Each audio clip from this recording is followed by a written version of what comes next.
Después de una actualización reciente, parece que la aplicación de Facebook ha introducido una característica molesta en la que emite un sonido molesto mientras se desplaza.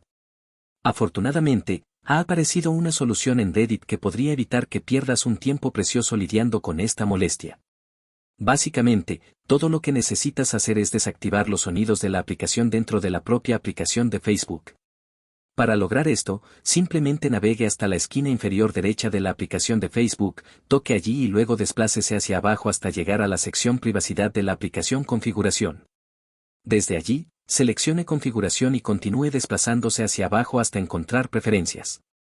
Dentro de este menú, ubique la opción denominada Medios y mueva el interruptor junto a los sonidos de la aplicación a la posición de apagado.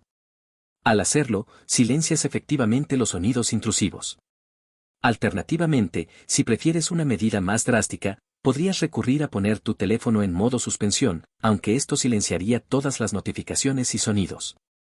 No solo los que surgen de Facebook, vale la pena señalar que este problema parece deberse a un error peculiar introducido en la reciente actualización de Facebook.